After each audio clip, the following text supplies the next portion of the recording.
They're waiting on my cue. So if you went on the mission trip and you're here, come on down.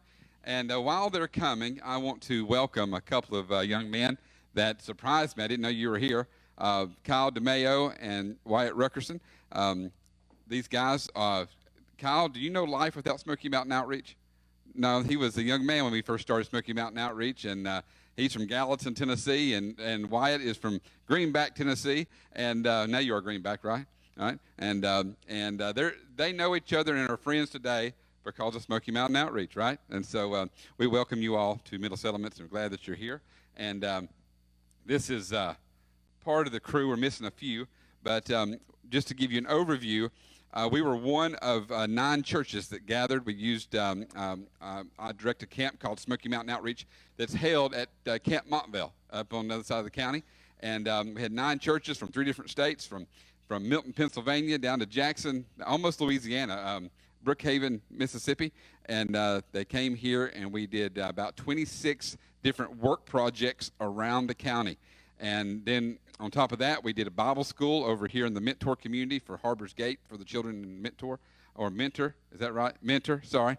I was corrected about that. I kept calling it Mentor, and that's not accurate. Over in the Mentor community.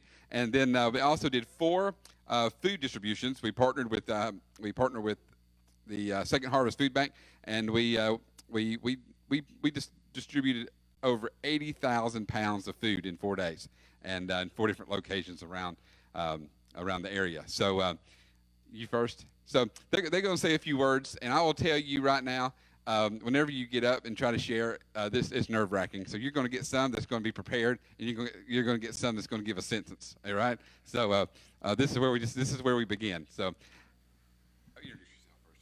Okay. I'm Anna. The mission trip. Wait. Hey, everybody, you got to put the microphone in your mouth. Okay. You got to swallow it. Everybody hear you. The mission trip was a great experience and a lot of fun. We got to experience change in our own community and were able to change the circumstances surrounding an individual. While on the job site, we were able to fellowship together and have an amazing time serving the Lord. Thank you, church, for always supporting us and for praying for us. I'm Carter. I think it was a blessing to be able to give Miss Rodriguez, who is the lady that we built the 46-foot wheelchair ramp for. I think it was really a blessing to give her the opportunity to leave her house for the first time in 2 years. So it was really great to see that, and it's great that it was in the community so we could actually see it help her. So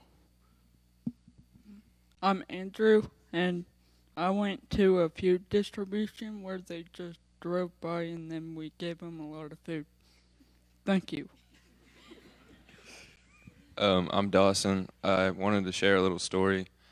When we were working on the ramp, I was standing up on the porch talking to her, and a man drove by with medicine, and she didn't have the money to pay for it. So we all got together. We paid for her medicine. It's kind of a funny story. About 5 minutes later, she comes back out the door. She goes, "This isn't my medicine. They messed up." But besides that, it just kind of opens your eyes to know that there's all these people around you in your community that need your help, and just kind of makes you want to reach out more to help them. I'm Landon, and we did a lot of stuff around the community, and we helped a lot of people, and I think that's really great to help people in your community. And I'm Bryson, and I thought it was cool that we could help build that ramp for her to help her get out of the house and spend the time with the rest of the youth group. Thank you. I'm Wesley. It was good to worship with everybody and fellowship. I'm Joyce, and Linda and I helped with the food, feed the people. So I always go into something like this, and I always think I'm going to go and I'm going to be a blessing. But it never happens that way. I always receive a blessing more than I give. And that week was a blessing. We left every morning at 5 a.m., went up to the camp and helped with breakfast. And the last night we went back and part of the worship service, and it was such a blessing to see these kids worship. They could teach us a lesson on how to worship. Well, it was an amazing week for me. Like Joyce said, we got up at 5 o'clock, and that's early for me.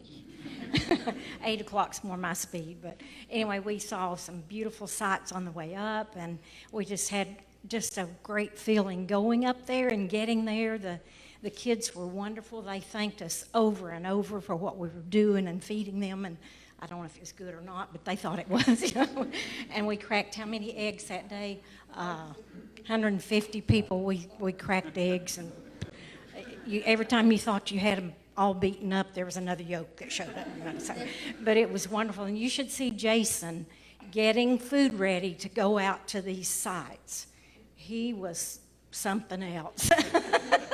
He could throw that stuff in there, and amazing. But it was a wonderful week, and I know the kids were very blessed, and I certainly was. And I got to serve with 2 of my grandchildren. That was really a blessing. Thank you. I just wanted to talk about how proud you need to be of all these kids, because they have a lot of things they can be doing in the summer. Some of them had to miss sports and things with their families and friends, and they represented well. I mean, I had several adults that would come up to me from other groups and say, your kids just served with such joy, and they were so positive, and they didn't complain, and they weren't on their phones all day at the work site or sitting in the van in the air conditioning. And I mean, it was hot, it was miserable, but they found a way to make it work. And on our site where we were building the ramp, some of our kids would start saying, what's your favorite song, to Miss Rodriguez? And she would tell us, and they'd be like, oh, no, we don't know if we can sing that one. And so they'd be pulling it up on YouTube and playing it, and then we'd try to sing along. But it was just, forming those relationships. And some of our kids have been together since they were really young. So when we go to places like this, sometimes it doesn't really go well, because they don't want to branch out and meet new people, because they're like, we're cool, we got friends, But this week they actually talk to other groups and form new relationships, and have even kept in touch with some people from other groups. So, I mean, that's really exciting as leaders to see that happen. So thank you so much for sending us. And when Jason came, I told him, we can do anything, our church will pay for it. They'll support anything the youth want to do. So.